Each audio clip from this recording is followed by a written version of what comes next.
guddiga qabanqaabada shirweynaha dib u heshiisiinta galmudug oo u xil saaran qaabka xal waara looga gaari lahaa khilaafaadka bulsho ee ka dhex jira beelaha galmudug. guddigu wuxuu si weyn ugu faraxsan yahay in si habsami leh ugu qabsoomay kulamadoodii hordhaca ahaa ee dardargelinta qorshaha geedi socodka shirweynaha dib u heshiisiinta intii u dhaxaysay 20kii iyo 23kii bishan Juulaay 2019.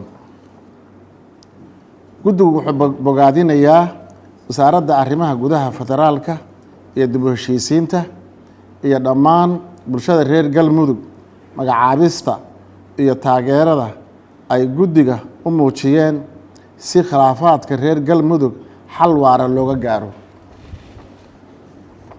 guddigu wuxuu u mahad celinayaa madaxda sare ee dalka gaar ahaan ra'iisul wasaaraha jamhuuriyadda federaalka ee Soomaaliya hawshii baaxadda lahayd ee uu ka qabtay galmudug muddadii 4 asbuuc ahayd oo uu meelo badan oo ka mid ah deegaanada galmudug kula kulmay bulshada qaybaheeda kala duwan, taa oo abuurtay jawi sahli kara deegaanada galmudug in reer galmudug ka heshiin karaan waxyaabihii soo dhexmaray iyo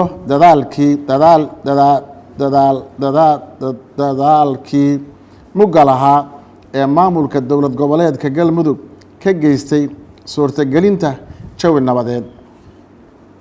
ugu dambeyntii guddigu wuxuu bogaadinayaa kulankii ay la yeesheen wakiilada caalamka oo si buuxda u taageeray geedi socodka shirweynaha dib u heshiisiinta galmudug.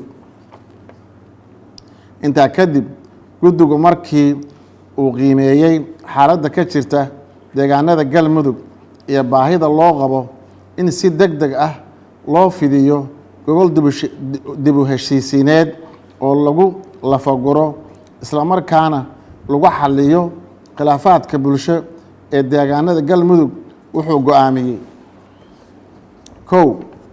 in ergooyinka ku matalaya beelaha wadaadega galmudug ee tiro ahaan loo qoondeeyey beel walba lagu soo xulo waayo aragnimo la xiriirta arrimaha dib u heshiisiinta kana kooban qaybaha kala duwan ee bulshada sida hogaamiyaasha dhaqanka, culamo diinka, dhalinyarada, ganacsatada iyo haweenka.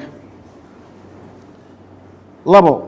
shirweynaha dib u heshiisiinta uu ka dhaco magaalo madaxda dowlad goboleedka galmudug dhuusamareeb 5 bisha Agoost 2019. 3. in ergooyinka shirweynaha loo qoondeeyey ay soo gaaraan goobta shirka 1 bisha Agoosto si ay waqti ugu helaan deegaan iyo kulamo gaargaar ah. 4. guddigu wuxuu qoondeeyey in tirada guud ee ergooyinka ka soo qaybgalaya shirka ay noqdaan 350 ergo. 356 ergey.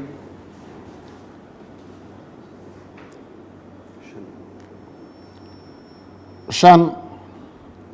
in wasaaradda arrimaha gudaha iyadoo tixgelinaysa qorshaha guddiga ay diyaariso dhammaan tasiilaadka shirweynaha iyo ergooyinka ay u baahan yihiin. 6.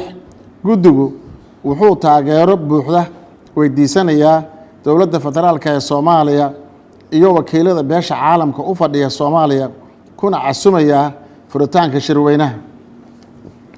guddigu waxa uu bulshada galmudug ugu baaqayaa inay taageeraan kalana shaqeeyaan guddiga sidii uu shirweynaha dib u heshiisiintu galmudug ugu guuleysan lahaa.